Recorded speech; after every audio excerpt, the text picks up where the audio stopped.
Hello, everyone, and welcome back to Number One English. This is the podcast where we talk about English the way people actually speak it in daily life.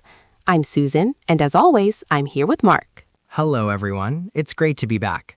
In today's episode, we're going to slow things down and really explore how common English words and phrases are used correctly, and also how they are often used incorrectly. Yes, and this episode is going to be a longer one, so if you're listening while walking, traveling, or relaxing, just sit back and enjoy. The idea is simple.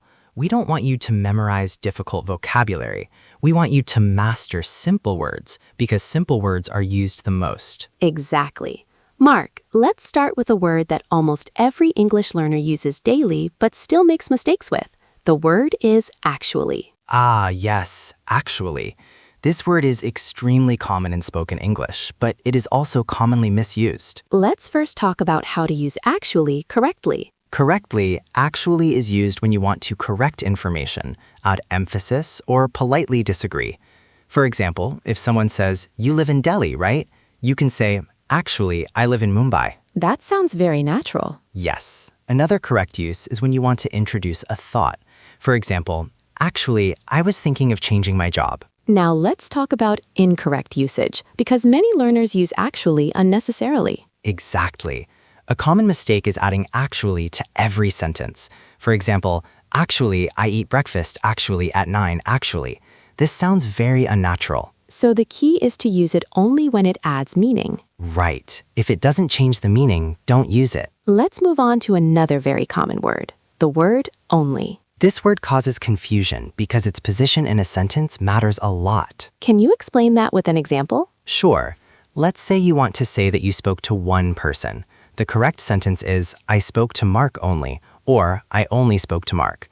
Both are acceptable depending on emphasis. And what's the common mistake? Many learners say, "I spoke only to Mark yesterday in the office at 5, when they actually want to emphasize time or place. The listener gets confused about what only refers to.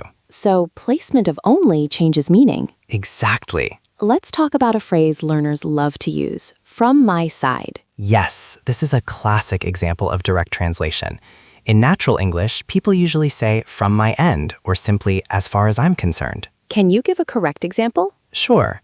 "As far as I'm concerned, the work is complete." And the incorrect one? "From my side, the work is complete." People will understand it, but it sounds unnatural. That's very helpful. Now let's discuss the phrase I think. I think is used to express opinions politely. For example, "I think this plan will work." How do people misuse it? Some learners say, "I am thinking this plan will work," which is incorrect. The correct form is "I think," not "I am thinking" when you are expressing an opinion. So I am thinking is used only when talking about the process of thinking. Exactly. For example, "I am thinking about moving abroad." Let's move on to another very common word, very. Very is often overused. People say very, very good or very much happy. That's true. What's the correct way? Instead of very good, you can say great. Instead of very tired, say exhausted. Also, very happy is correct, but very much happy is incorrect. Why is very much happy incorrect? Because very much is usually used with verbs, not adjectives. For example, "I like it very much." That clears up a lot of confusion. Let's now talk about common daily phrases like "make sense." People use this phrase a lot at work and in studies. Yes, correct usage is "this explanation makes sense," or "does this make sense to you?" And incorrect usage? Some learners say "this is making sense" when talking generally. While it's not always wrong, "this makes sense" is more natural in most cases. Let's talk about the word doubt. Very important. In correct English, you say "I have a question," not "I have a doubt." That's something many learners do. Yes, doubt means uncertainty. Question is what you ask. Can you give examples? Correct. "I have a question about this topic." Incorrect is "I have a doubt about this topic" when you mean a question. Now let's discuss the phrase discuss about. This is a very common mistake. The word discuss does not need about. So what's correct? We discussed the problem. Incorrect is we discussed about the problem. Good to know. Let's move to another everyday phrase, get to know. Get to know means to become familiar with someone or something over time.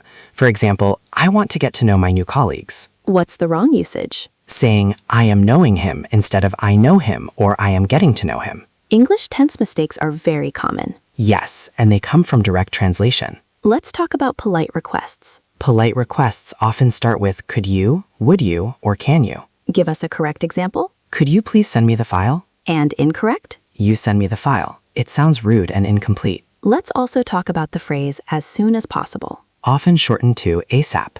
Correct usage is please reply as soon as possible. And the mistake? Some learners say please do the needful, which is outdated and unnatural in modern spoken English. That's a big one. Yes, native speakers rarely use it. Mark, let's talk about overusing formal words in casual conversation. That's a great point.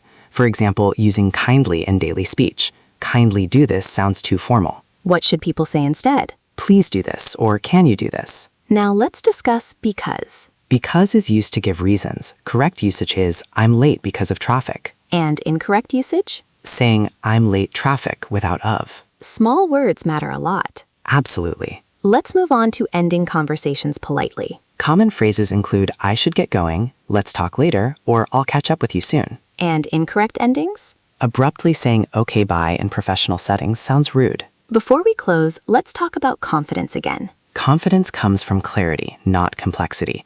Use simple words, correct structure, and natural phrases. Making mistakes is part of learning. Exactly. Every fluent speaker made mistakes once. This brings us to the end of today's long episode of Everyday English. If you listened till here, you're serious about improving your English. Practice these phrases, notice how people speak, and don't translate from your native language. Think in English, speak in English. Thank you for listening. We'll see you in the next episode. Like and subscribe for more informative videos like this. Bye. And have a wonderful day.